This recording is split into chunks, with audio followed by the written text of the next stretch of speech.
Programme में एक बार फिर खुश आमदेद। आमिर साहब, इनफैक्ट एक तो मुझे ये बताएं कि जब अपोजिशन एक है कि जी हमने कौमी असम्बली के अंदर सेनेट के अंदर नया कायदे के खिलाफ नॉमिनेट कर दिए है, बट उनके नोटिफिकेशन नहीं होते, फिर उनका नुक्ता नज़र ये है कि इन लोगों से हम क्या गुफ्तगू करें, इनके तो हाथ में कुछ नहीं है।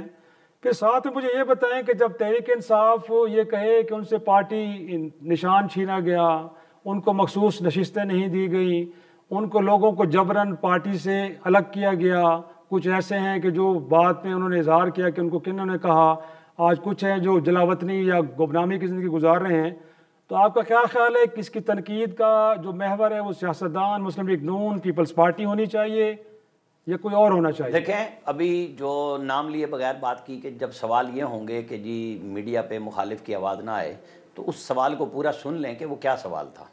वो सवाल ये था कि आज शाम आपको कहा जाएगा होते तुम कौन हो, और जब आपने सोशल मीडिया का बयान दिया, आपने रा के हैंडलर्स के अकाउंट्स दिए, आपने अफ़गानिस्तान का मीडिया दिया और नेशनल मीडिया किया, तो मैंने कहा कि फिर शाम को यही काम नेशनल मीडिया पे होता है।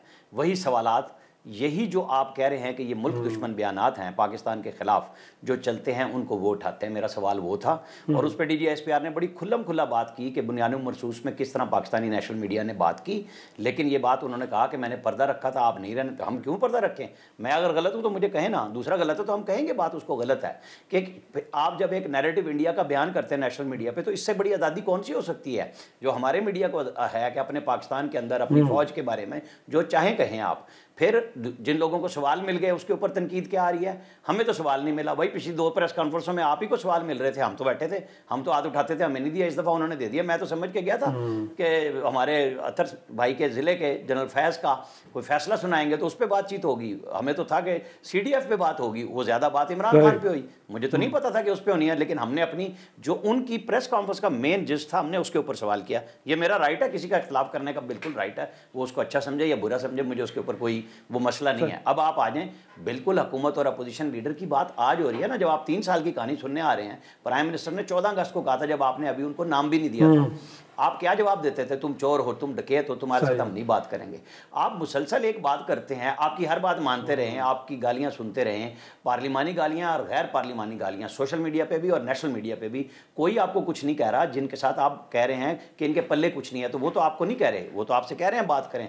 आप कब बैठे संजीदा होकर उनके साथ? आप स्पीकर या चेयरमैन सेनेट के साथ कब बैठे? आज आपको सिर्फ एक बात मिल गई कि जी अपोजिशन लीडर, और वो भी स्टे आप लेते हैं, हाई कोर्ट्स में आप जाते हैं जाके कि जनाब ये तकरीरी रोक दें, फलाने को इलेक्शन ना होने दें। अभी जब कल उसने लिखा है, इलेक्शन कमीशन ने लेटर बैरिस्टर गौहर को, कि आपको हम नहीं मानते, निशान आपके सेनेटरों को नहीं देंगे क्योंकि आपने स्टे लिया हुआ है अपने इलेक्शन के ऊपर। अब आप बताएं, ये भी डाल दें आप, इलेक्शन कमीशन के ऊपर भी डाल दें और गवर्नमेंट पे भी डाल दें। इनके वकला ये फैसला सुप्रीम कोर्ट का नहीं समझ सके कि निशान लिया गया, पार्टी बैन नहीं की, अपने लोगों को अपनी पार्टी में शामिल कराते ना। तो जो नलायकी इतने बड़े बड़े वकला इकट्ठे करके PTI ने खुद की, जो जब सुप्रीम कोर्ट में सवाल आया तो उन्होंने कहा आपकी पार्टी को बैन कब किया था हमने?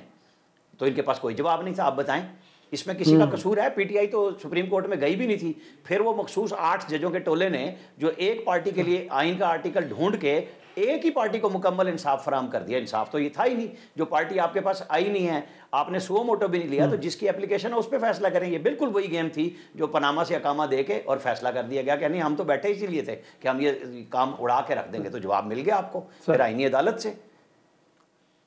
सही सही। तो इनफैक्ट अतर, लेकिन इधर हमने देखा है कि अगरचे आमिर साहब कह रहे हैं कि जी मीडिया की बड़ी तारीफ़ की है DGSPR ने, लेकिन साथ में थोड़ा सा उन्होंने एक पीस ऑफ एडवाइस भी दिया है मीडिया को कि आप फ़ौज को लेकर बड़ी ऑब्सेशन का शिकार हैं। मुल्क के अंदर और बड़े मसाइल पड़े हैं जिनके ऊपर गुफ्तगू हो सकती है। बल्कि उन्होंने ये भी कहा, उस वक्त मैं सुन रहा था, कि 1.25 घंटे हो गए आप मुझे दिखाए जा रहे हैं, आपके पास और कुछ दिखाने के लिए नहीं है।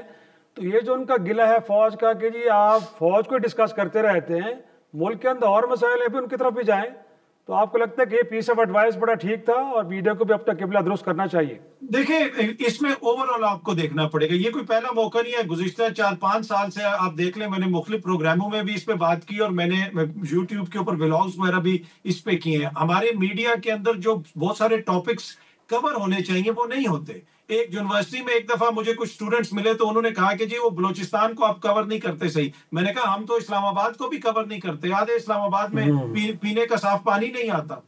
तो वो जो डाइवर्सिटी होनी चाहिए, या जिस तरह डाइवर्सिफाई होना चाहिए आपका कंटेंट, वो नहीं होता है। आप बैनुल-अक़वामी मीडिया को देख लें, दुनिया में जिस मुल्क में भी जाए आपको न्यूज भी होती है, न्यूज के अंदर डिफरेंट चीजों को कवर किया जाता है। तो उस हद तक तो ये बहस बिल्कुल दुरुस्त है कि हम बहुत सारे मामलात को इग्नोर कर देते हैं। एक चीज, अगर कराची में कोई बच्चा गटर में गिर जाए जिसको कवर होना चाहिए, उसको हम बहुत ज्यादा करते हैं, लेकिन अगर पेशावर में वैसा हादसा हो जाए तो उसके ऊपर हम बात ही नहीं करते। इसी तरीके से लाहौर में हो जाए तो उस पर बात नहीं करते। तो ये एक चीज है कि जिसमें यकीनन जो बहुत सारी चीजें हैं जिनके ऊपर हम कवर कर सकते हैं, जिनके ऊपर बात हो सकती है। लेकिन एंड ऑफ द डे एक और चीज है कि मुल्क का जो सियासी माहौल है, जब सियासतदान बाहर निकलेंगे वो इस किस्म की बात करेंगे, वुज़रा बाहर निकलेंगे वो ये बात करेंगे, ऑपोजिशन लीडर कोई आएगा वो ये बात करेगा, टीवी प्रोग्राम्स में कोई सियासतदान आएंगे वो ये बात करेंगे, तो फिर अनफॉर्चुनेटली हम भी उसी के कैदी हो जाते हैं और वही चीजें हम लोग डिस्कस करते रहते हैं कि उसने ये कहा, उसने वो कहा। तो ये मेरे ख्याल में एक चीज है जिसके ऊपर यकीनन हम सबको खुद भी गौर करने की जरूरत है।